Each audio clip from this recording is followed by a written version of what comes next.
स्वागत है आपका वन बुक बिफोर स्लीप में। इस चैनल पे आप और मैं मिलकर रात की शांति में ज्ञान की किताबों के पन्ने पलटते हैं। आज आपने इस किताब को चुना है, इसका मतलब यह है कि आप कुछ अलग हैं। जब बाकी लोग सोशल मीडिया पर स्क्रॉल कर रहे हैं या बिंज वॉचिंग में लगे हैं, तब आप ज्ञान की राह पर चलना चुनते हैं। ये वाकई सराहनीय है।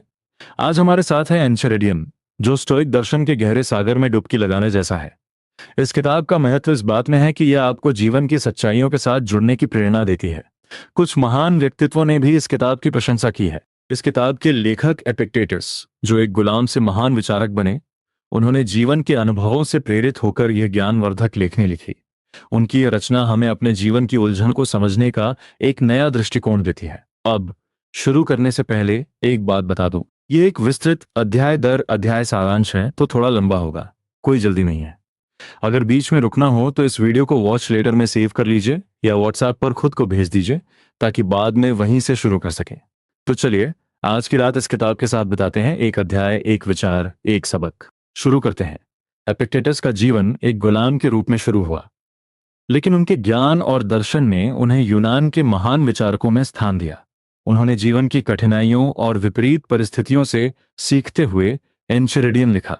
यह किताब उनके जीवन की उन सच्चाइयों का सार है जो उन्होंने अनुभव की। दोस्तों, आज हम बात करेंगे एपिक्टेटस की पुस्तक एनकाइरिडियन के एक महत्वपूर्ण अध्याय पर, जिसका शीर्षक है विवेक और नियंत्रण की पहचान। हमारे नियंत्रण में क्या है और क्या नहीं। जब हम इस विषय पर विचार करते हैं तो यह लगभग वैसा ही है जैसे हम अपने जीवन के चाय के प्याले को हाथ में लेकर छत पर बैठे हुए चंद्रमा की रोशनी में अपने जीवन के हर पहलू पर विचार कर रहे हों।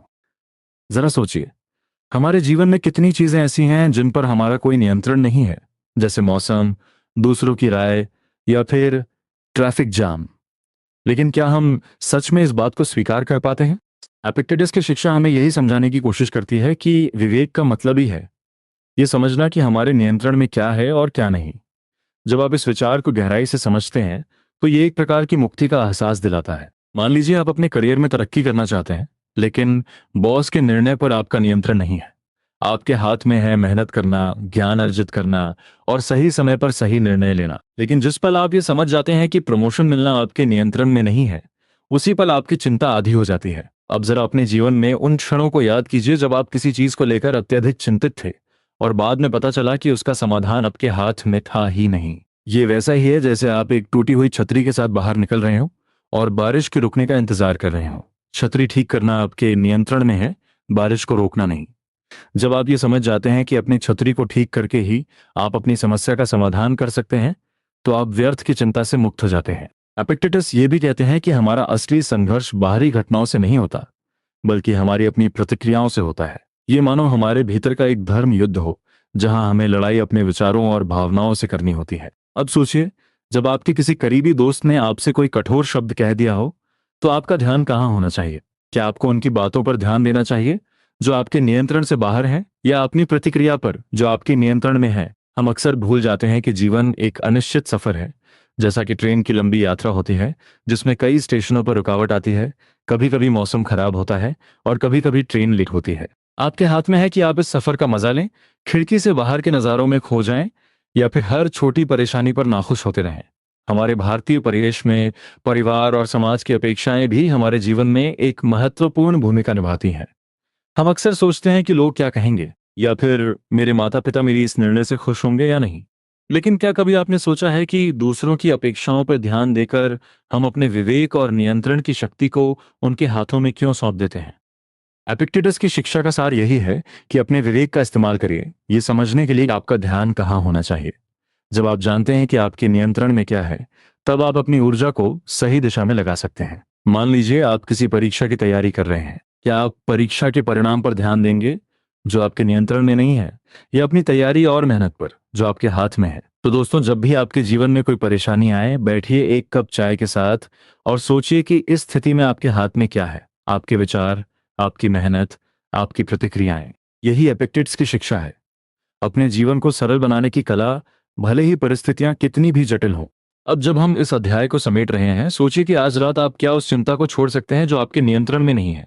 अगली बार हम मिलेंगे एक और दिलचस्प विचार के साथ। तब तक के लिए आत्ममंथन करते रहिए और सोचिए, क्या सच में हमारे हाथ में है, और जो नहीं है उसे जाने देने में क्या हर्ज है? जब भी हम किसी गहरी रात में सोने से पहले सोचते हैं तो अक्सर हमारा ध्यान उन इच्छाओं पर जाता है जो हमारे दिल में बस गई हैं। क्या आपने कभी सोचा है कि हमारी इच्छाएं हमारे जीवन को किस तरह प्रभावित करती हैं? एपिक्टेटस के एनकेरेडियन से हम सीख सकते हैं कि अपनी इच्छाओं का सही प्रबंधन कैसे किया जाए। हमारी इच्छाएं ठीक उसी तरह जैसे एक नदी की धारा होती है, हमें बहाकर ले जाती हैं।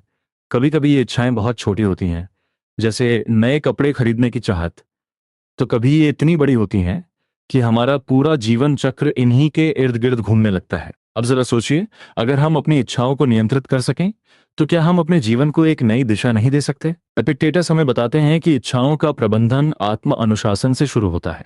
जब हम अपने भीतर झांकते हैं तो हमें यह समझ में आता है कि हम वास्तव में क्या चाहते हैं और क्या जरूरी है। ये बिल्कुल वैसा ही है जैसे जब आप चाय की दुकान पर जाते हैं और सोचते हैं कि मसाला चाय पिएं या इलायची वाली। अगर हम अपनी इच्छाओं को समझकर उन्हें प्राथमिकता दें तो हमारा जीवन कितना सरल हो सकता है ना? अब हमारे भारतीय समाज में परिवार की अपेक्षाएं और सामाजिक दबाव हमारी इच्छाओं को काफी प्रभावित करते हैं। जैसे कि डॉक्टर या इंजीनियर बनने की चाहत अक्सर हमारे खुद के सपनों से ज्यादा परिवार के सपनों का हिस्सा होती है। लेकिन सच्ची खुशी तब मिलती है जब हम अपने दिल की सुनते हैं और वही करते हैं जो हमें सही लगता है। एपिक्टेटस ये भी कहते हैं कि हम उन चीजों पर ध्यान दें जो हमारे नियंत्रण में है, जैसे हमारे विचार और हमारे क्रियाकलाप। अब यह सुनने में कितना साधारण लगता है, पर क्या हम ऐसा कर पाते हैं? रोजमर्रा की जिंदगी में ऑफिस के तनाव, रिश्तों की उलझनें, सभी से हम घिर जाते हैं। क्या हमने कभी इस पर विचार किया है कि कैसे हमारे नियंत्रण में ना होने वाली चीजें हमें कितना प्रभावित करती हैं? कल्पना कीजिए, आप एक किसान हैं जो अपने खेत में काम कर रहे हैं। मौसम आपके नियंत्रण में नहीं है, लेकिन बीज कैसे बोना है वो तो आपके हाथ में है। ठीक इसी तरह जीवन में भी हमें उन चीजों पर ध्यान देना चाहिए जो वास्तव में हमारे हाथ में है। अब इच्छाओं के प्रबंधन का मतलब ये नहीं है कि हम उन्हें पूरी तरह से दबा दें, बल्कि इसका मतलब है कि हम उन्हें सही दिशा दें। जैसे कि एक कलाकार जब कोई चित्र बनाता है तो वह अपनी भावनाओं को कागज पर उतारता है, लेकिन उन्हें एक रूपरेखा देता है। इसी तरह हमें भी अपनी इच्छाओं को एक दिशा देनी होगी ताकि वे हमारे जीवन में संतुलन बनाए रखें। क्या आपने कभी सोचा है कि अगर आप अपनी इच्छाओं को सही तरीके से प्रबंधित कर पाएं तो आप अपने जीवन में कितना शांति महसूस करेंगे? जब आप अपनी इच्छाओं को पहचानते हैं और उन्हें सही दिशा देते हैं तो आप एक संतुलित जीवन जी सकते हैं, जिसमें न तो ज्यादा तनाव होता है और न ही अनावश्यक चिंता। तो दोस्तों, इससे पहले कि आप आज की रात सोने जाएं, क्यों ना एक बार अपनी इच्छाओं के बारे में सोचें। क्या वे वास्तव में आपके लिए महत्वपूर्ण हैं? क्या वे आपके नियंत्रण में हैं? और सबसे महत्वपूर्ण, क्या वे आपको खुशी दे रही हैं? अगली बार जब हम मिलेंगे तो हम ये जानेंगे कि कैसे छोटी छोटी आदतें हमारे जीवन की गाड़ी को सही पटरी पर रख सकती हैं। तब तक के लिए शुभ रात्रि और मीठे सपनों की दुनिया में खो जाइए। आज की हमारी रात की कहानी में हम एक ऐसे विषय पर चर्चा करेंगे जो हमारे जीवन के हर पहलू से जुड़ा है, बाहरी चीजों से अटूट होना। एपिक्टेटस ने इसे अपनी पुस्तक एनकेरेडियन में बड़े ही सुंदर ढंग से प्रस्तुत किया है। जब हम बाहरी प्रभावों से मुक्त होने की बात करते हैं तो क्या हम सच में समझ पाते हैं कि इसका अर्थ क्या है? आइए इसे थोड़ा गहराई से समझने की कोशिश करते हैं। अब जरा सोचिए, जब आप सुबह उठते हैं तो क्या सबसे पहले आपके दिमाग में आता है? हो सकता है आपके परिवार की चिंताएं, ऑफिस का काम या फिर समाज की अपेक्षाएं। ये सब बाहरी चीजें हैं जो अक्सर हमारे मन को प्रभावित करती हैं। लेकिन क्या हम इनसे अटूट हो सकते हैं? एपिक्टेटस का मानना था कि बाहरी चीजों से प्रभावित होना एक प्राकृतिक मानवीय प्रवृत्ति है, लेकिन हमें अपने अंदर की शांति और स्थिरता को बनाए रखना सीखना चाहिए। चलो इसे एक साधारण उदाहरण से समझते हैं। मान लीजिए कि आपके पास एक सुंदर बगीचा है। अब इस बगीचे में हर किस्म के फूल हैं, पर अचानक मौसम बदल जाता है, तेज बारिश होती है और कुछ फूल मुरझा जाते हैं। क्या इसका मतलब है कि बगीचा सुंदर नहीं रहा, या फिर यह कि अब कोई फूल नहीं खिलेगा? बिल्कुल नहीं। मौसम का आना जाना तो प्रकृति का नियम है। ठीक उसी तरह जीवन में समस्याएं और बाहरी प्रभाव भी आते जाते रहते हैं। हमें अपनी जड़ों को मजबूत रखना है ताकि हम इन परिस्थितियों में भी अपनी आंतरिक शांति को बनाए रख सकें। अब जरा अपने जीवन में पीछे मुड़कर देखिए, कितनी बार ऐसा हुआ है कि छोटी छोटी बातों ने आपके मूड को खराब कर दिया?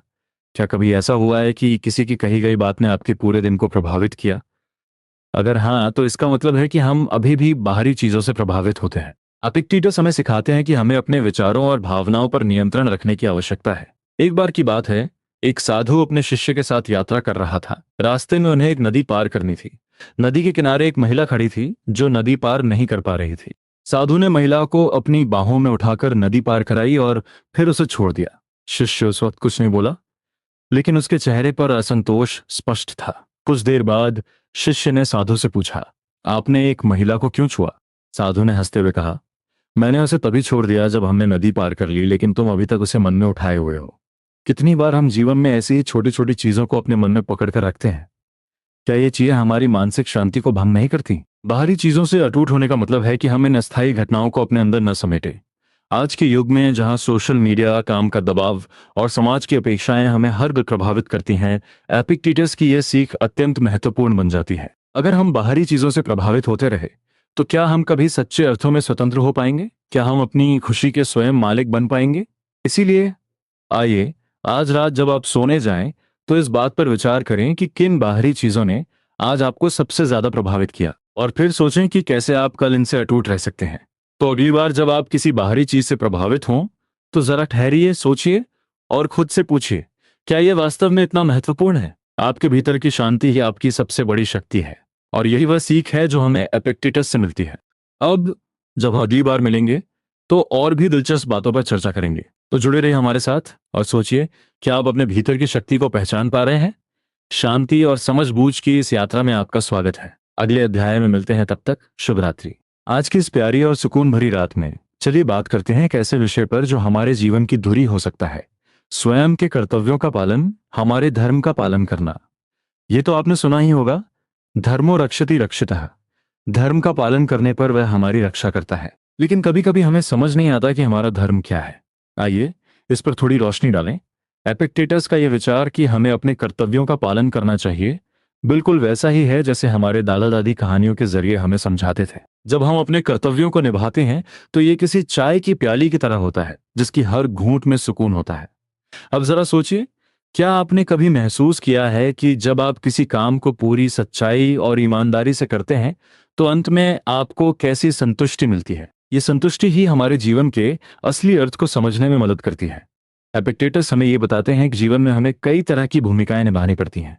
जैसे कि आप एक बेटे या बेटी हैं, एक भाई या बहन, एक दोस्त और शायद एक कर्मचारी भी। हर भूमिका के साथ कुछ कर्तव्य जुड़ जाते हैं। अब सोचिए, अगर हम इन कर्तव्यों को अनदेखा करें तो क्या होगा? परिवार में खटपट, दोस्तों से दूरी और कार्यक्षेत्र में असफलता। यही तो वो चीजें हैं जो हमारे जीवन में तनाव और दुख का कारण बनती हैं। एक कहानी याद आ रही है। रामू एक छोटा सा गांव का लड़का था। उसका सपना था कि वह बड़ा होकर एक सफल व्यक्ति बने, लेकिन अपने माता पिता की उम्मीदों के बोझ तले वह दब गया था। उसे अपने परिवार की आर्थिक स्थिति सुधारने की जिम्मेदारी का एहसास था। वह जानता था कि उसके कर्तव्यों में क्या शामिल है, पढ़ाई करना और एक अच्छी नौकरी पाना। उसने अपने कर्तव्यों का ईमानदारी से पालन किया और अंत में सफलता ने उसके कदम चूमे। ये कहानी हमें ये सिखाती है कि कभी कभी जीवन में हमें अपने सपनों से समझौता करने के बजाय अपने कर्तव्यों को प्राथमिकता देनी पड़ती है। अब क्या आपने कभी अपने जीवन में ऐसा महसूस किया है कि जब आपने अपने कर्तव्यों का पालन किया तो आपको एक अनजानी सी खुशी और संतोष मिला? यही है स्वयं के कर्तव्यों का पालन करना। एपिक्टेटस ये भी कहते हैं कि हमारे जीवन में जो चीजें हमारे नियंत्रण में नहीं है उन पर ध्यान देने के बजाय हमें उन चीजों पर ध्यान देना चाहिए जो हमारे नियंत्रण में है। ये सुनकर आपको महाभारत के अर्जुन की याद आ सकती है, जब भगवान कृष्ण ने उन्हें कहा था कि फल की चिंता मत करो, अपना कर्म करते रहो। क्या आपने कभी सोचा है कि अगर अर्जुन फल की चिंता करते रहते तो महाभारत का युद्ध कैसे होता? हमारे आधुनिक जीवन में यह विचार बिल्कुल फिट बैठता है। जैसे कि जब हम किसी एग्जाम की तैयारी कर रहे होते हैं तो हमें इस बात की चिंता नहीं करनी चाहिए कि रिजल्ट क्या होगा। हमें बस अपनी पढ़ाई पर ध्यान केंद्रित करना चाहिए। ये समझना जरूरी है कि कर्तव्य का पालन करने से ही हमें आत्मसंतोष और शांति मिलती है। ये भी ध्यान देने वाली बात है कि कभी कभी हमारे कर्तव्य हमारे लिए चुनौतीपूर्ण हो सकते हैं, लेकिन ये चुनौतियां ही हमें मजबूत बनाती हैं। जैसे कि गिटार के तार जितने खींचे जाते हैं वे उतनी ही अच्छी धुन बनाते हैं। हमें भी अपने जीवन के कर्तव्यों को निभाते समय धैर्य और साहस रखना चाहिए। अब जरा सोचिए, अगर हम सब अपने अपने कर्तव्यों का पालन करें तो हमारा समाज कैसा होगा? एक स्वस्थ और खुशहाल समाज का निर्माण होगा जहां हर कोई अपनी भूमिका निभा रहा होगा। यही वह सपना है जो हम सब देखते हैं, और यही वह सपना है जिसे साकार करने के लिए हमें आज रात, इस चांदनी रात में कुछ सोचने की जरूरत है। तो दोस्तों, यह है एपिक्टेटस के स्वयं के कर्तव्यों का पालन की उस किताब का सार जो हमें अपने जीवन में सही दिशा में चलने की प्रेरणा देता है। अगली बार जब आप अपने कर्तव्यों को निभाने की सोचें तो इस विचार को याद रखें और देखें कि कैसे यह आपके जीवन में बदलाव लाता है। क्या आप तैयार हैं अपने कर्तव्यों को नए नजरिए से देखने के लिए? तो चलिए इस सफर को आगे बढ़ाते हैं। अगले अध्याय में मिलते हैं जहां और गहरे विचारों की खोज करेंगे। शुभ रात्रि। रात का सन्नाटा है और घर में सभी सो चुके हैं, बस आप और मैं जाग रहे हैं, दो दोस्तों की तरह जो जीवन की गहरी बातों में खोए हुए हैं। आज हम बात करेंगे उस विषय की जो सभी के जीवन में कभी ना कभी जरूर आता है, अवसरों का सही उपयोग। क्या आपने कभी सोचा है कि हमारे जीवन में कितने ही अवसर आते हैं पर हम उन्हें पहचान नहीं पाते? एपिक्टेटस के एनक्रीडियम में कहा गया है कि जीवन में अवसरों का सही उपयोग करना ही कुशलता है। अब सोचिए, कितनी बार ऐसा हुआ है कि आपके हाथ में कुछ बेहतरीन अवसर आए लेकिन आप उन्हें सही से पकड़ नहीं पाए। हमारे भारतीय जीवन में परिवार और समाज का दबाव हमेशा रहता है। करियर की दौड़, शादी के फैसले या फिर अपने सपनों को पूरा करने की जद्दोजहद में हम अक्सर अवसरों को नजरअंदाज कर देते हैं। ये ऐसे ही है जैसे आप स्टेशन पे खड़े हों और आपकी ट्रेन आपके सामने से गुजर जाए और आप केवल हाथों में खड़ी चाय की प्याली देख रहे हो। एपिक्टेटस हमें बताता है कि अवसर का सही उपयोग करना एक कला है जो धैर्य और समझदारी से आती है। जब भी कोई अवसर सामने आए तो उसे समझने की कोशिश करें। क्या यह अवसर आपके मूल्यों के साथ मेल खाता है? क्या यह आपके जीवन में उस दिशा में ले जाएगा जहां आप जाना चाहते हैं? अब जरा सोचिए, जब हम चाय की चुस्की लेते हुए अपने दोस्तों से बात करते हैं, कितनी ही बार हम कुछ नया सीखते हैं। एक दोस्त के द्वारा बताई गई कोई नई बात, कोई विचार जो आपके दिमाग में हलचल मचा दे। ऐसे अवसर भी होते हैं जो सीधे नहीं दिखते लेकिन उनका प्रभाव गहरा होता है। एक बार की बात है, गांव में एक बुजुर्ग व्यक्ति था जिसने अपनी जिंदगी में बहुत कुछ देखा था। वो हमेशा कहता था, अवसर उसी के पास आता है जो उसे अपनाने के लिए तैयार रहता है। उसकी बातें मुझे हमेशा याद रहती हैं। हमारे जीवन में भी जब हम किसी परीक्षा की तैयारी करते हैं या कोई नया कौशल सीखते हैं तो हम अनजाने में खुद को नए अवसरों के लिए तैयार कर रहे होते हैं। दूसरी तरफ हमारे पास ये भी चॉइस होती है कि हम किसी अवसर को जाने दें। ये जानना कि किस अवसर को छोड़ना है उतना ही महत्वपूर्ण है जितना कि यह जानना कि कौन सा अवसर लेना है। कभी कभी हम किसी अवसर के पीछे भागते हैं जो वास्तव में हमारे लिए नहीं होता। ये ऐसे ही है जैसे हम बारिश में छाता लेकर निकले जबकि धूप खिली हो। तो इपिक्टेटस का ये संदेश हमें ये सोचने पर मजबूर करता है कि हम अपनी प्राथमिकताओं को कैसे तय करें। क्या यह अवसर हमें अपने जीवन के उद्देश्य के करीब लाएगा या ये बस एक अस्थायी खुशी है? अब बताइए, क्या आपने कभी ऐसा अवसर छोड़ा है जिसे छोड़ने का आपको बाद में पछतावा हुआ हो? समय के साथ हम सीखते हैं कि अवसरों का सही उपयोग करने के लिए खुद को तैयार रखना जरूरी है। ये तैयारी केवल बाहरी ही नहीं बल्कि आंतरिक भी होनी चाहिए। हमारी मानसिकता, हमारा दृष्टिकोण, ये सब कुछ हमें अवसरों के प्रति सजग बना सकते हैं। साथ ही ये भी सच है कि हर अवसर हमारे लिए नहीं होता। कभी कभी धैर्य से इंतजार करना भी सही होता है। जीवन में कई बार ऐसा होता है कि हम जल्दबाजी में निर्णय ले लेते हैं और बाद में महसूस करते हैं कि अगर थोड़ा और इंतजार करते तो शायद उससे भी बेहतर कुछ मिलता। ये एक तरह से उन अनगिनत सितारों की तरह है जो रात को चमकते हैं लेकिन सही नक्षत्र को पहचानना जरूरी होता है। तो दोस्तों, अगली बार जब भी कोई अवसर आपके दरवाजे पर दस्तक दे, उससे पहले अपने दिल से पूछिए, क्या मैं इसके लिए तैयार हूं? ये सवाल आपके लिए मार्गदर्शन का काम करेगा और जब आप इस विचार पर मनन करेंगे तो आपको एहसास होगा कि जीवन के अवसर भी उन कहानियों की तरह होते हैं जो हमें कुछ सिखाने के लिए आते हैं। अगली बार की मुलाकात तक नई सोच और ऊर्जा के साथ तैयार रहें, क्योंकि हर नया दिन अपने साथ नए अवसर लेकर आता है। क्या हम इन्हें पहचान पाएंगे? यही असली सवाल है। अगले अध्याय में हम और गहरी बातों में उतरेंगे, तो तब तक के लिए शुभ रात्रि। रात के सन्नाटे में जब चाय की प्याली हाथ में हो और घर के सारे काम निपट गए हों, तब मन अक्सर उन सवालों पर भटकने लगता है जो दिन भर की भागदौड़ में दबे रह जाते हैं। आज हम एनक्रीडियन में एपिक्टेटस की उस सबसे बड़ी सीख पर बात करेंगे जो हमारे हर दिन की चुनौतियों पर सीधे असर डालती है, तर्क और विचार की शक्ति। एपिक्टेटस कहते हैं कि जिस तरह से हम अपनी जिंदगी की चुनौतियों का सामना करते हैं वह हमारे तर्क शक्ति पर निर्भर करता है। अब जरा सोचिए, जब हम रोजमर्रा की जिंदगी की छोटी बड़ी घटनाओं से घिर जाते हैं, क्या हम वहीं रुक जाते हैं या फिर उस स्थिति को समझने की कोशिश करते हैं? जैसे कि जब घर में कोई परेशानी आती है, हम क्या करते हैं? क्या हम घबरा जाते हैं या फिर तर्क और विचार से उस समस्या का हल निकालते हैं? तर्क शक्ति यानी कि रीजनिंग हमारे जीवन की नींव है। ये वो चाबी है जो हमें किसी भी परिस्थिति में सही दिशा दिखा सकती है। मान लीजिए आप किसी कठिनाई में फंसे हैं, आपकी नौकरी चली गई है या किसी करीबी से अनबन हो गई है। ये तर्क शक्ति ही है जो ये समझने में मदद करती है कि ये स्थितियां स्थायी नहीं है। जैसे एक नदी का बहाव, ये परिस्थितियां भी बदल जाएंगी। क्या हम इस बहाव के साथ बहते रहेंगे या फिर किनारे पर आकर सोचेंगे कि आगे क्या करना है? एपिक्टेटस का मानना है कि हमारी भावनाएं अक्सर हमें भ्रमित कर देती हैं। ये एक ऐसी नाव की तरह है जो बिना पतवार के बहती रहती है, लेकिन तर्क शक्ति एक सटीक कंपास की तरह काम करती है। याद है वो समय जब आपने बोर्ड परीक्षाओं की तैयारी की थी और चारों तरफ से दबाव था? तब किसने आपका साथ दिया? आपका तर्क और विचार। आपने सोचा, समझा और तय किया कि क्या पढ़ना है और कैसे पढ़ना है। इसी तरह जीवन में हर एक चौराहे पर तर्क शक्ति हमें मार्ग दिखाती है। अब जरा ध्यान दीजिए, जब हम समाज में एक दूसरे से मिलते हैं तो कितनी बार हम बिना सोचे समझे प्रतिक्रिया करते हैं। कोई हमें गलत समझ लेता है तो हम तुरंत प्रतिक्रिया देते हैं। पर क्या हमने कभी सोचा है कि शायद हम भी उनकी जगह होते तो ऐसा ही महसूस करते? तर्क और विचार ये समझने में मदद करते हैं कि हर किसी के जीवन की किताब अलग होती है। हम उसमें लिखे शब्दों को पढ़ नहीं सकते, पर अपनी तर्क शक्ति से उस किताब के सार को समझ सकते हैं। तर्क शक्ति की ये खूबसूरती है कि ये हमें न केवल व्यक्तिगत स्तर पर मदद करती है, बल्कि समाज में भी सहिष्णुता और समझ को बढ़ावा देती है। एक पुरानी कहावत है, जिसे समझना होता है वो सुनता है। क्या हमने कभी सोचा है कि समाज में कितनी समस्याएं सिर्फ इसलिए हैं क्योंकि हम एक दूसरे को सुनने के बजाय सिर्फ प्रतिक्रिया देते हैं?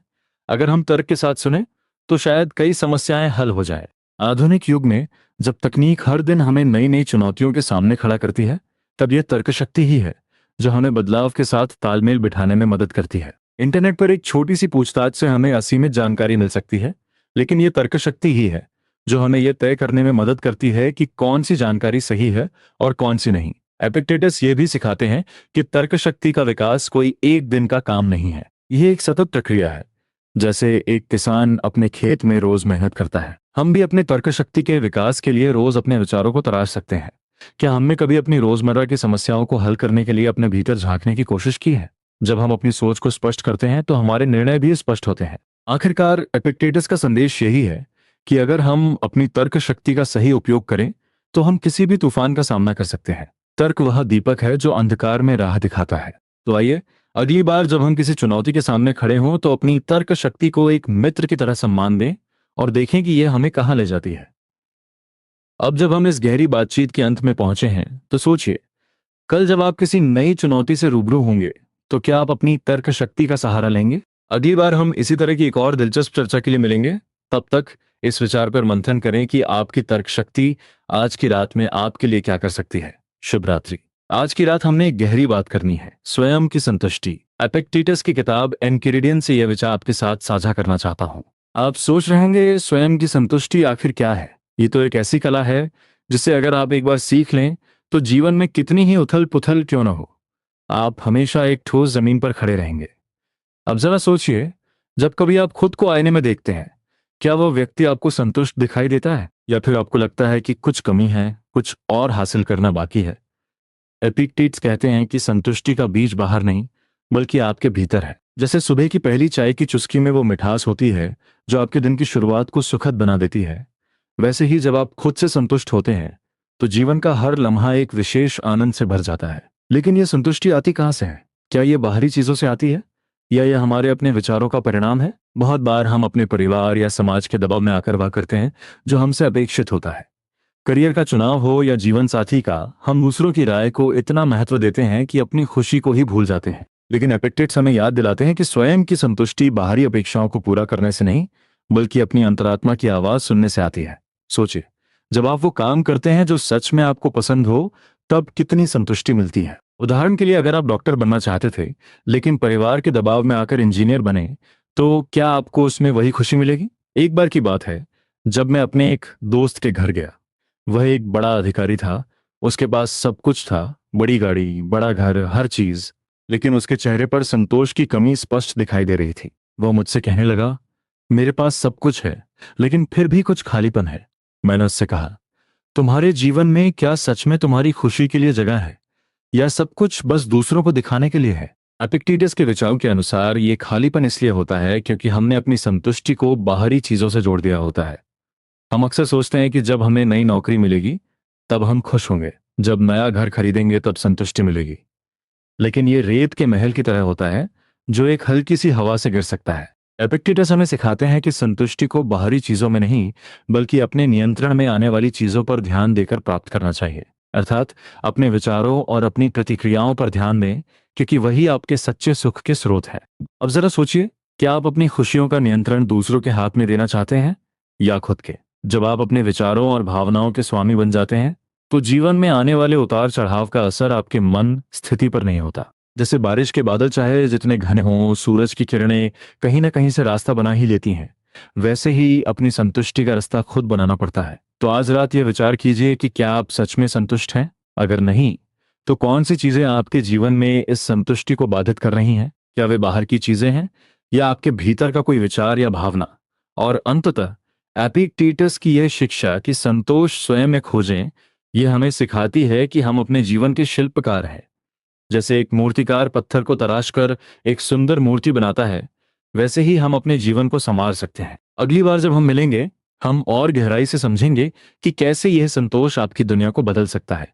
तब तक अपने भीतर की आवाज सुनें और देखें कि आपके जीवन में क्या सच में महत्वपूर्ण है। क्या आप तैयार हैं इस जर्नी पर जाने के लिए, जहां आप अपनी संतुष्टि को खुद से जोड़ते हैं?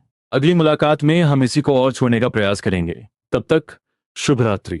आपका स्वागत है वन बुक बिफोर स्लीप के इस खास एपिसोड में, जहां हम बात करेंगे धैर्य और सहिष्णुता के बारे में।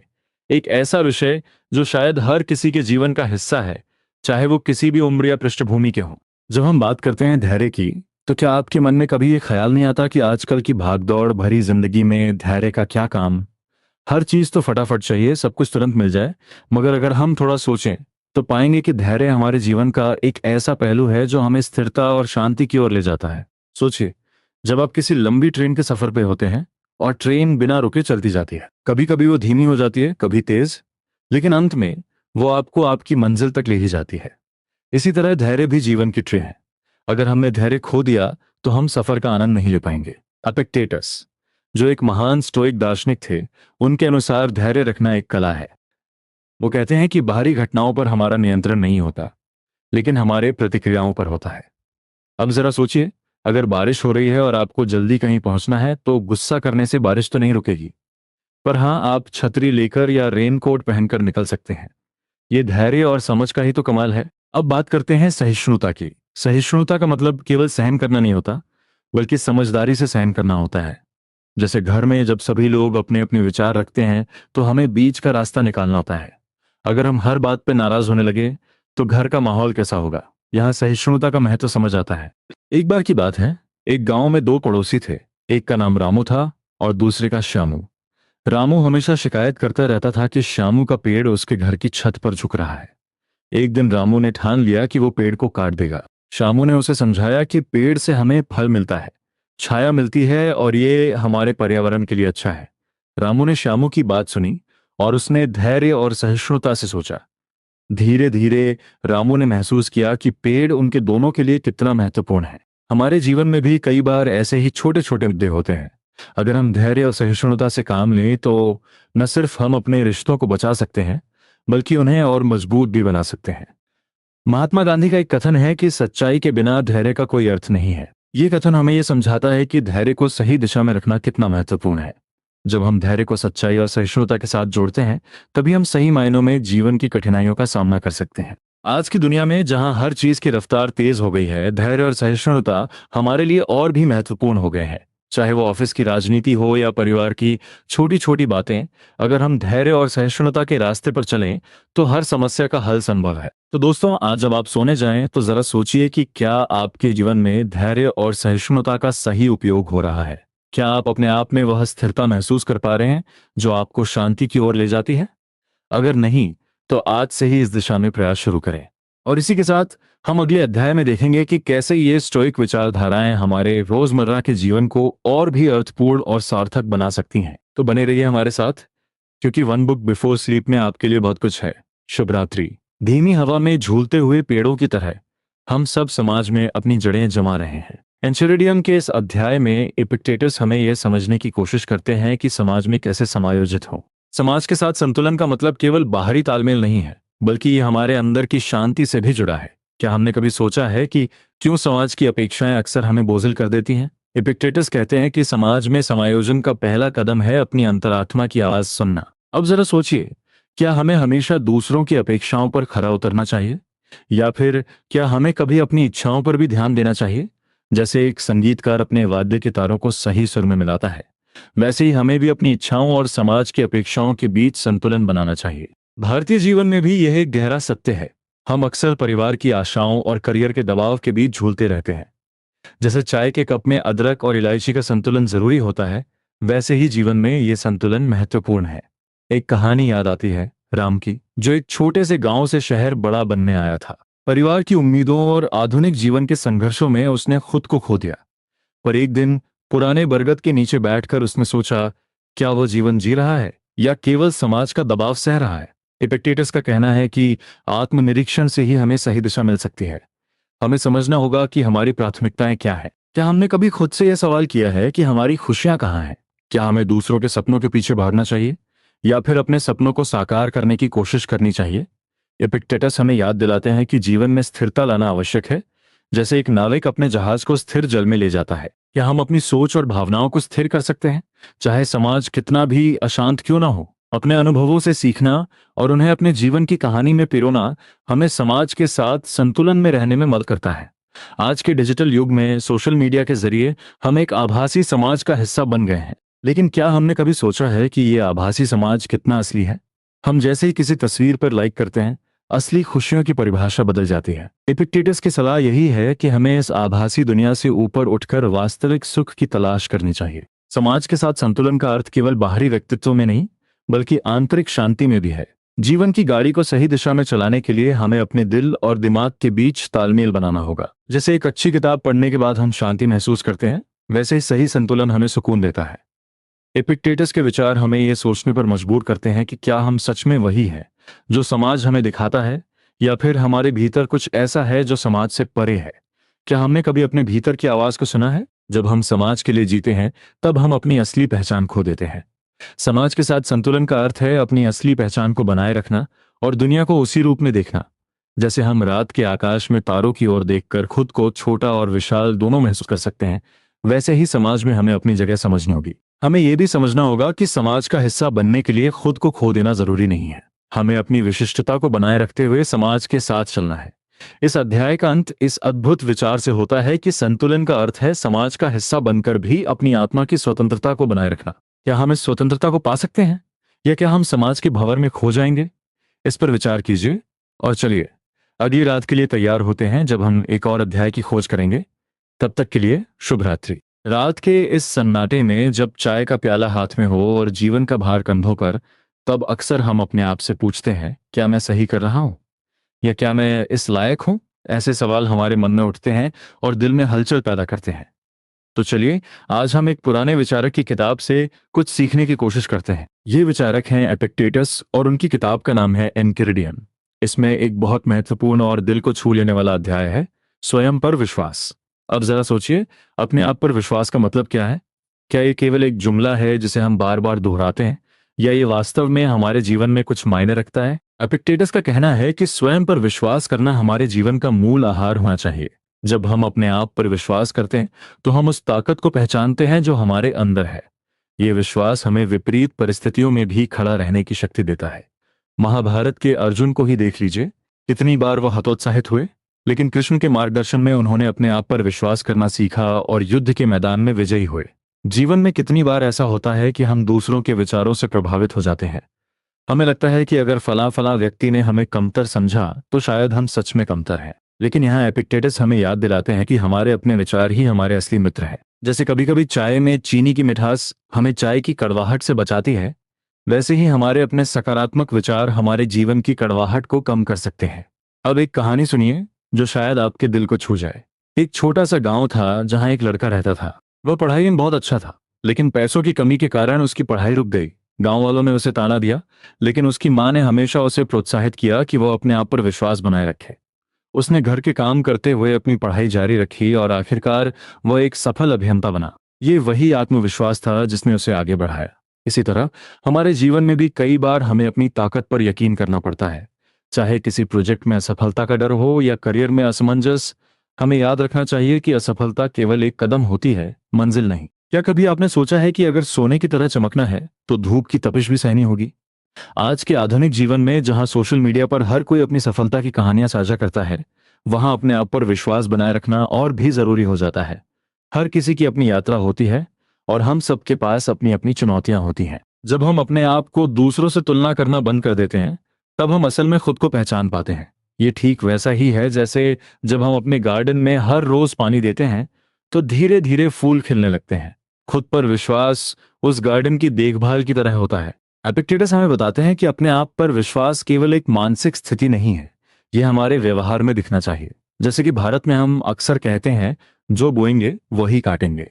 हमारे कर्म हमारे विश्वास का प्रतिबिंब होते हैं। अगर हम अपने आप पर विश्वास करेंगे तो वही विश्वास हमारी हर छोटी बड़ी क्रिया में झलकेगा। क्या ये कुछ सोचा विचार किया हुआ नहीं लगता? तो आज रात जब आप सोने जाएं तो एक पल के लिए सोचिए कि आपके जीवन में कौन से ऐसे क्षेत्र हैं जहां आपको अपने आप पर और अधिक विश्वास करने की जरूरत है। क्या ये कोई नया कौशल सीखना है, या शायद अपने आप को किसी चुनौतीपूर्ण स्थिति में डालना है? कोई भी राह आसान नहीं होती, लेकिन जब आप खुद पर विश्वास करते हैं तो राह में आने वाले पत्थर भी रास्ता बन जाते हैं। इस विचार के साथ मैं आपसे आज विदा लेता हूं। अगली बार हम एपिक्टेटस के और भी गहरे विचारों में डूबेंगे और देखेंगे कि कैसे उनकी बातें आज के हमारे जीवन से जुड़ती हैं। तब तक अपने आप पर विश्वास रखना मत भूलिए, क्योंकि यही वह जादू है जो असंभव को संभव बना सकता है। अगली मुलाकात तक शुभ रात्रि और मीठे सपने। जब हम प्रकृति के साथ समरसता की बात करते हैं तो सबसे पहले हमें यह समझना होता है कि प्रकृति के नियम क्या हैं और वे हमारे जीवन को कैसे प्रभावित करते हैं। आप सोचिए, जब हम एक गर्म चाय की प्याली के साथ सुबह की पहली किरणों का आनंद लेते हैं तो हमें सूरज की रोशनी, हवा की ताजगी और पंछियों की चहचहाहट में एक अजीब सा संतुलन महसूस होता है।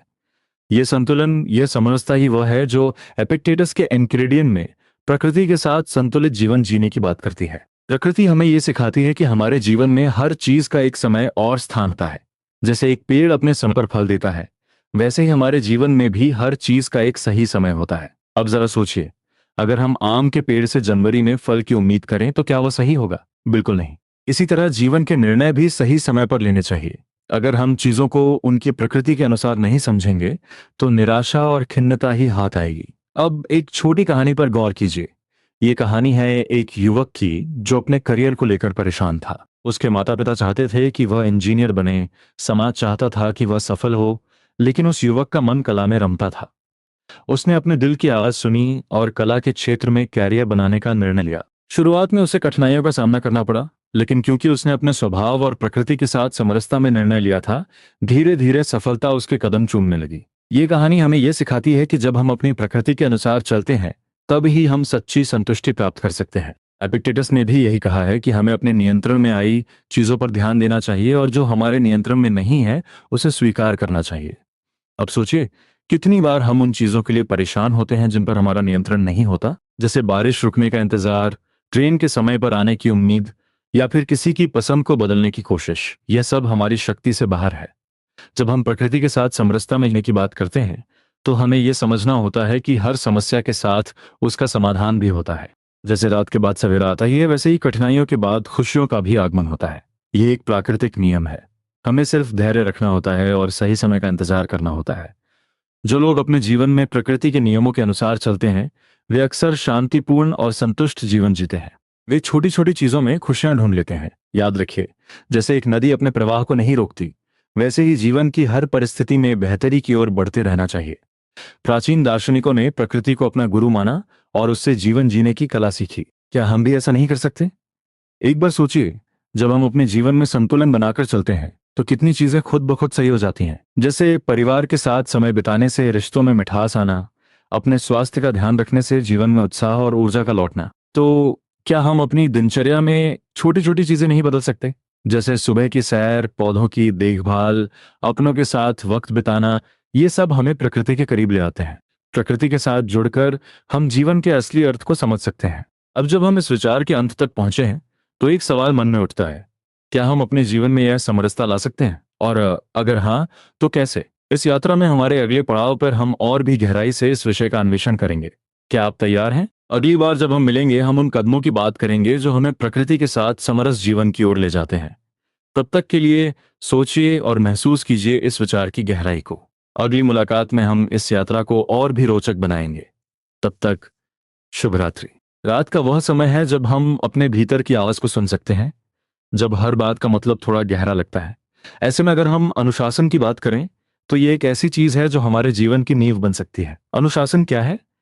ये एक ऐसा शब्द है जिसे हम अक्सर सुनते हैं, लेकिन इसका मतलब क्या होता है? क्या ये किसी कठोर नियम का पालन करना है या फिर ये हमें स्वतंत्रता देता है? आइए इसे समझने की कोशिश करते हैं। अनुशासन का मतलब सिर्फ ये नहीं होता कि आप किसी समय पर जगें या किसी समय पर सोएं। अनुशासन का अर्थ है अपनी इच्छाओं और भावनाओं को समझना और उन्हें एक दिशा देना। अब जरा सोचिए, भारतीय घरों में सुबह की चाय का समय, वह समय जब परिवार के लोग एक साथ होते हैं, बातें करते हैं। वह चाय का कप छोटा हो सकता है, लेकिन उसके साथ जो अनुशासन आता है वो बहुत बड़ा होता है। हर सुबह एक निश्चित समय पर चाय पीना भी एक अनुशासन है, जो हमें दिन की शुरुआत करने का संकेत देता है। अगर हम अपने पुरखों की बात करें, तो जीवन जीने की एक कला होती थी, जिसमें अनुशासन का बड़ा महत्व था। चाहे वह खेत में काम करने वाले किसान हो या बड़े बड़े विद्वान, हर किसी का जीवन एक अनुशासन से बंधा होता था। यह अनुशासन उन्हें अपने लक्ष्य की ओर ले जाता था। आज के समय में जब हम अपने करियर को लेकर परेशान होते हैं, जब हम ये तय नहीं कर पाते कि जीवन में अगला कदम क्या हो, तो अनुशासन ही वह धागा होता है जो हमें बिखरने से बचाता है। सोचिए, अगर आप एक नाव में बैठे हैं और वह नाव बिना दिशा के चल रही है, तो क्या होगा? आप कहीं भी पहुंच सकते हैं, लेकिन उस कहीं का कोई मतलब नहीं होगा। अनुशासन वह पतवार है जो हमारी नाव को सही दिशा में ले जाती है। जैसे हमारे भारतीय समाज में त्योहारों का महत्व है। हर त्योहार का एक समय होता है, एक विधि होती है। ये हमें अनुशासन सिखाते हैं। दिवाली में सफाई करना, नए कपड़े पहनना, पूजा करना, सब कुछ तयशुदा होता है, और इसी तयशुदा क्रम में भी हमें एक खुशी मिलती है। यह अनुशासन हमें आराम देता है, एक लय देता है। आज की आधुनिक दुनिया में जब सब कुछ जल्दी जल्दी होता है, तब अनुशासन हमारे जीवन में संतुलन लाने का काम करता है। ध्यान, योग, सुबह सैर, ये सब अनुशासन के रूप है।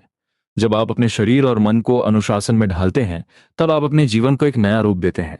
एक कहानी याद आती है। एक बच्चे ने अपने दादा से पूछा, दादाजी, ये अनुशासन क्यों जरूरी है? दादाजी ने मुस्कुराते हुए कहा, बेटा, ये सोचो कि हमारे जीवन की गाड़ी के पहिए हैं। अगर ये पहिए अनुशासित नहीं होंगे, तो गाड़ी कैसे चलेगी? यह सरल उत्तर उस बच्चे को समझा देता है कि अनुशासन से ही जीवन की गाड़ी सुचारू रूप से चल सकती है। कभी कभी हम सोचते हैं कि अनुशासन हमारी आजादी को सीमित करता है, लेकिन सच तो यह है कि यह हमें मुक्त करता है। जब आपकी दिनचर्या अनुशासित होती है, तब आपके पास अपनी इच्छाओं को पूरा करने का समय होता है। आपके पास खुद को जानने और समझने का समय होता है। आइए एक और उदाहरण से समझते हैं। एक कलाकार का जीवन बहुत ही रंगीन होता है, लेकिन वह रंगीन तब होता है जब वह अनुशासन में रहता है। एक पेंटर जब अनुशासन में रहकर अपनी कला के लिए समय निकालता है, तब ही वह नई रचनाएं कर पाता है। वह अपनी कल्पना को अनुशासन का चश्मा पहनाकर ही जीवन में उतार पाता है। अब सवाल ये उठता है कि हम अपने जीवन में अनुशासन कैसे लाएं? क्या यह कोई जादू है? नहीं, यह आत्मनिरीक्षण और निरंतर प्रयास का परिणाम है। छोटे छोटे कदम, जैसे कि सुबह जल्दी उठना, रोजाना थोड़ी देर के लिए ध्यान लगाना, या फिर एक निश्चित समय पर खाना खाना, यह सब हमें अनुशासन की ओर ले जाते हैं। जैसे एक कुम्हार अपने चाक पर मिट्टी को आकार देता है, वैसे ही अनुशासन हमारे जीवन को आकार देता है। यह हमें सिखाता है कि कैसे हम अपने सपनों को हकीकत बना सकते हैं। तो मित्रों, जब आप अगली बार अपने जीवन को सुधारने की सोचें, तो अनुशासन को अपनी योजनाओं में शामिल करना न भूलें, क्योंकि अनुशासन ही वह पुल है जो हमारी इच्छाओं को हकीकत से जोड़ता है। और इसी अनुशासन के सहारे हम अपने जीवन का सबसे अच्छा संस्करण बना सकते हैं। अब क्या आप भी सोच रहे हैं कि अपने जीवन में अनुशासन कैसे ला सकते हैं? चलिए इसे अगली बार विस्तार से समझते हैं। तब तक के लिए शुभ रात्रि। दोस्तों, जब हम रात के शांतिपूर्ण समय बैठकर बात कर रहे हैं, चलिए जीवन के उस पहलू पर कुछ विचार करते हैं जो हमें सबसे अधिक चौंकाता है, उसकी परिवर्तनशीलता। एपिक्टेटस की पुस्तक एंचिरिडियन में यह विषय बहुत गहराई से छुआ गया है। क्या आपने कभी सोचा है कि जीवन कभी एक जैसा क्यों नहीं रहता? क्यों हर दिन, हर क्षण कुछ नया होता रहता है? यह सच है, जीवन का एक ही नियम है, वह हमेशा बदलता रहता है। ये परिवर्तन हमें कभी कभी परेशान कर सकता है, परंतु इसकी सुंदरता भी यही है। अब जरा सोचिए, अगर जीवन स्थिर होता, हमेशा एक समान, तो क्या हमें उत्साह मिलता? क्या उस एक ही ढर्रे पर चलते हुए हम कुछ नया सीख पाते? एपिक्टेटस कहते हैं कि जीवन के अनिश्चित पहलुओं को समझना और स्वीकार करना ही हमारे मानसिक शांति का पहला कदम है। जैसे हमारे परिवार में अक्सर देखा जाता है, कभी कभी माता पिता की आशाएं और बच्चों की इच्छाएं एक दूसरे से मेल नहीं खाती।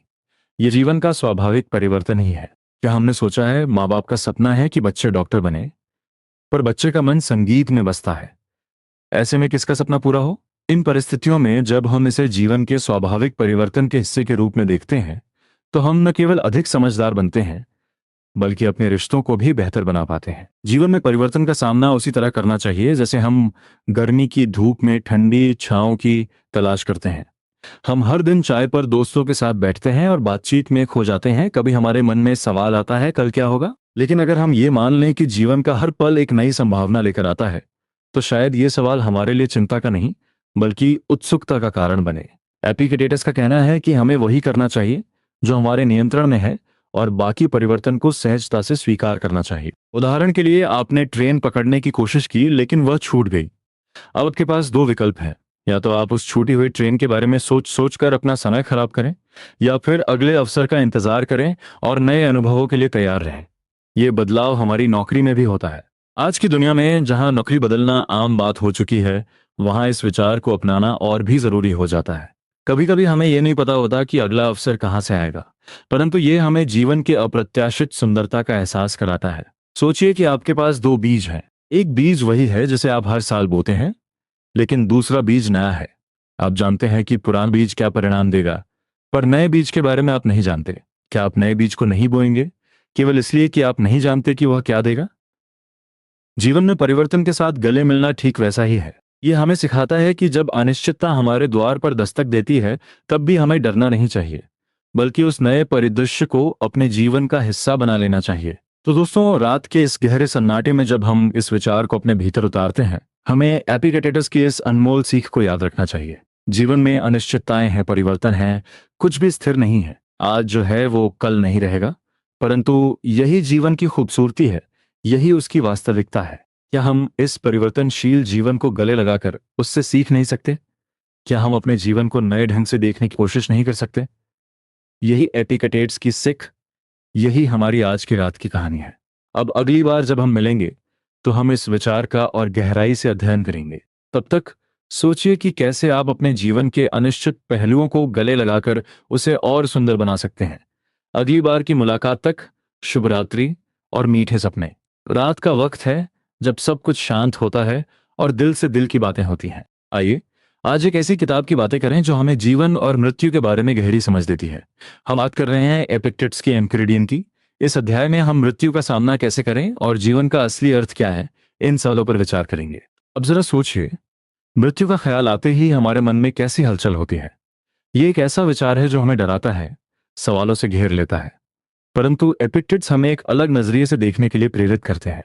वो कहते हैं कि मृत्यु एक स्वाभाविक प्रक्रिया है, जीवन का एक हिस्सा। जब हम अपने जीवन में हर पल को पूरा जीने लगते हैं, तो मृत्यु का डर कहीं पीछे छूट जाता है। हम अक्सर जीवन को ऐसे जीते हैं जैसे हमारे पास समय की भरमार हो। हम भविष्य की फिक्र में इतने उलझ जाते हैं कि वर्तमान को भूल जाते हैं। एपिक्टेटस हमें याद दिलाते हैं कि जीवन का असली अर्थ वर्तमान में है।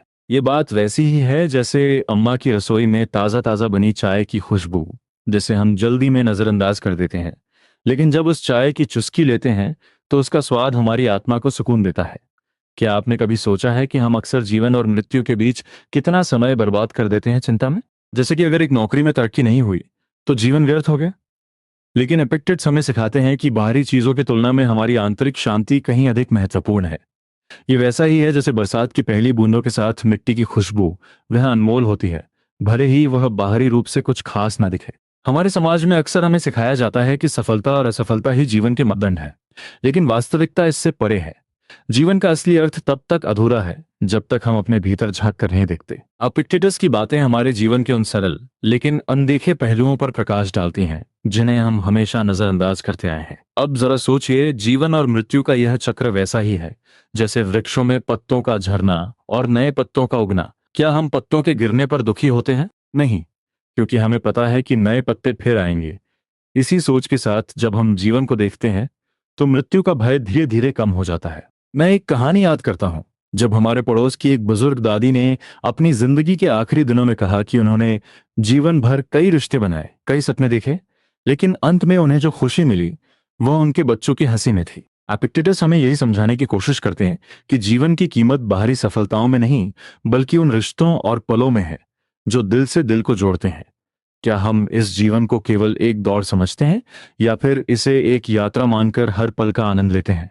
एपिक्टेटस की दृष्टि हमें ये सोचने पर मजबूर करती है। उनकी बातें हमें सिखाती हैं कि जीवन का असली अर्थ तब हासिल होता है जब हम चिंताओं से मुक्त होकर हर पल को जीते हैं, जैसे वृक्ष की हर टहनी में नया जीवन होता है। अब आप सोच रहे होंगे कि इतनी बातें करने के बाद भी क्या मृत्यु का डर पूरी तरह मिट सकता है? शायद नहीं, लेकिन जब हम इसे जीवन का एक हिस्सा मान लेते हैं तो ये डर हमारी दिशा निर्धारित करने के बजाय हमारी प्रेरणा बन जाता है। हमें जीवन को न केवल जीना है बल्कि उसे महसूस भी करना है। एपिक्टेटस की ये बातें हमारे जीवन में उस अंधेरी रात की तरह एक दीपक का काम करती हैं जो हमें हमारे रास्ते पर रोशनी दिखाता है। तो चलिए आज इस विचार के साथ सोते हैं कि कल का दिन हमें क्या नया सिखाएगा। अगली बार हम एपिक्टेट्स के अन्य विचारों से और अधिक ज्ञान प्राप्त करेंगे, जो हमारे जीवन के सफर को और रोचक बनाएंगे। तब तक के लिए शुभ रात्रि। जब हम मानव संबंधों की बात करते हैं तो यह कुछ ऐसा है जैसे एक बड़ा समुद्र। इस समुद्र में कई छोटे बड़े द्वीप हैं जो हमारी जिंदगी में अलग अलग तरह से आते जाते रहते हैं। एंचेरिडियम में एपिक्टेटिस ने संबंधों की जटिलता और गहराई पर बहुत ही सुंदर तरीके से प्रकाश डाला है। क्या आपने कभी सोचा है कि हम क्यों इतने प्रभावित होते हैं जब कोई अपने शब्दों से हमारे दिल को छू लेता है या फिर कोई हमारा दिल दुखा देता है? अब जरा सोचिए, हमारे घर की बातें, मम्मी पापा के साथ की गई छोटी छोटी नोकझोंक, भाई बहन के साथ बचपन की शरारतें, यही तो है हमारे जीवन के वो धागे जो हमें एक दूसरे से बांधते हैं। लेकिन कभी कभी ये धागे उलझ भी जाते हैं। जब हम अपनी इच्छाओं और अपेक्षाओं को दूसरों पर थोपने लगते हैं तब यह उलझना और बढ़ जाता है। एपिक्टेटस का कहना है कि हमारा असली कर्तव्य है अपने संबंधों को समझना, न कि उन्हें अपने हिसाब से ढालने की कोशिश करना। मान लीजिए आप एक बगीचे में हैं। हर फूल की अपनी खूबसूरती होती है, लेकिन अगर आप गुलाब को कमल की तरह देखने की कोशिश करेंगे तो क्या वो सही रहेगा? बिल्कुल नहीं। हमारे समाज में, विशेषकर भारत में, परिवार का दबाव और उम्मीदें बहुत बारीकी से बुनी होती हैं। करियर का चुनाव हो या शादी का फैसला, हर कदम पर एक ही सवाल, लोग क्या कहेंगे? ये सवाल हमारे संबंधों में एक दबाव डाल देता है। लेकिन एपिक्टेटस कहते हैं कि बाहरी दुनिया को बदलना हमारे बस में नहीं है, लेकिन अपने अंदर की शांति को बनाए रखना हमारा कर्तव्य है। अब सोचिए, चाय की चुस्की लेते हुए दोस्त के साथ देर रात तक बातें करना। यह पल हमें सिखाता है कि संबंधों की गहराई सिर्फ दिखावे में नहीं, बल्कि समझदारी और सहानुभूति में है। क्या आपने कभी महसूस किया है कि जब हम किसी को पूरी तरह से सुनते हैं तो वह व्यक्ति हमारे करीब आ जाता है? यही तो है संबंधों की असली गहराई। एपिक्टेटस के विचार हमें यह भी याद दिलाते हैं कि किसी भी संबंध में हमें अपने अधिकार के साथ साथ अपनी जिम्मेदारी को भी समझना चाहिए। जैसे जब हम प्लेन में बैठते हैं और हमें ऑक्सीजन मास्क पहले खुद पहनने को कहा जाता है, उसी तरह हमें अपने मानसिक और भावनात्मक स्वास्थ्य का भी ख्याल रखना चाहिए। तभी हम दूसरों के लिए सही मायने में कुछ कर सकते हैं। दूसरी तरफ एपिक्टेटस ये भी कहते हैं कि हमें उन चीजों के बारे में चिंता नहीं करनी चाहिए जो हमारे नियंत्रण में नहीं है। जिंदगी में बहुत बार ऐसा होता है कि हम किसी के व्यवहार से प्रभावित हो जाते हैं, लेकिन क्या हम उनके व्यवहार को बदल सकते हैं? शायद नहीं। तो क्यों ना हम अपनी ऊर्जा को उन चीजों में लगाएं जो हमारे नियंत्रण में है। कभी कभी जीवन में एक सरल सत्य को समझना जरूरी होता है। हम अपनी खुशी के लिए खुद जिम्मेदार हैं। अपने आप से पूछें, क्या हम अपनी खुशियों को दूसरों की प्रतिक्रिया तक सीमित कर रहे हैं? अगर ऐसा है तो हमें एपिक्टेटस की बातों पर विचार करना चाहिए। संघर्ष और उलझन हर संबंध का हिस्सा होते हैं। जैसे एक नदी की धार में बहाव होता है, वैसे ही संबंधों में भी गतिशीलता होती है। अगर हम अपनी नाव को सही दिशा में रखें तो हम इस धार को पार कर सकते हैं। एपिक्टेटस की यह सीख कि हमें अपनी प्राथमिकताओं और मूल्यों के प्रति सच्चे रहना चाहिए, आज के समय में भी उतनी ही सार्थक है जितनी पहले थी। जब हम अपने मूल्यों के प्रति ईमानदार रहते हैं तो हम अपने संबंधों को भी ईमानदारी से निभा पाते हैं। तो इस रात्रि की शांति में जब आप अपने भीतर झांकते हैं और अपने संबंधों की जटिलता को समझने की कोशिश करते हैं, तो ये जरूर सोचिए कि कैसे आप अपने भीतर की शांति को बनाए रख सकते हैं और दूसरों के लिए एक बेहतर इंसान बन सकते हैं। आगे के अध्याय में हम और गहराई में उतरेंगे ताकि हम इन जीवन के पाठों को और भी अच्छी तरह से समझ सकें। तो दोस्तों, अगली रात के लिए तैयार रहिए जब हम एंचेरिडियम के और भी रहस्यमयी पहलुओं का अनावरण करेंगे। आपको अगले अध्याय में मिलने की प्रतीक्षा रहेगी। शुभ रात्रि। एपिक्टेटस की एंचेरिडियम एक ऐसी पुस्तक है जो हमें अपनी आत्मा के भीतर झांकने और जीवन के मुद्दों को समझने का अवसर देती है। यह हमें सिखाती है कि हमारे नियंत्रण में क्या है और क्या नहीं, और कैसे हमें अपनी आंतरिक शांति को बनाए रखना चाहिए। चलिए कुछ मुख्य बातें समझते हैं जो इस पुस्तक से हमें मिलती हैं। पहला, अपने नियंत्रण को पहचानना। हम अक्सर उन चीजों के लिए चिंतित होते हैं जो हमारे नियंत्रण में नहीं होती। एपिक्टेटस कहते हैं कि हमें यह पहचानना चाहिए कि कौन सी चीजें हमारे नियंत्रण में है, जैसे हमारी सोच, हमारे कार्य, और कौन सी नहीं, जैसे दूसरों की राय या प्राकृतिक घटनाएं। इसे अपने जीवन में लागू करने के लिए आप एक डायरी रखें और हर दिन यह लिखें कि किस चीज पर आप नियंत्रण कर सकते थे और किस पर नहीं।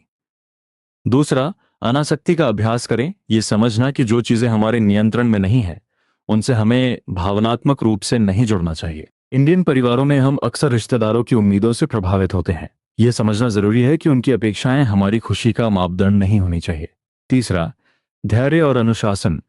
ये पुस्तक हमें यह सिखाती है कि धैर्य और अनुशासन के साथ हम बड़ी से बड़ी कठिनाइयों का सामना कर सकते हैं। जैसे आप जब चाय बनाते हैं तो उसके उबालने का इंतजार करते हैं, ठीक वैसे ही जीवन में अनुशासन का पालन करते रहिए।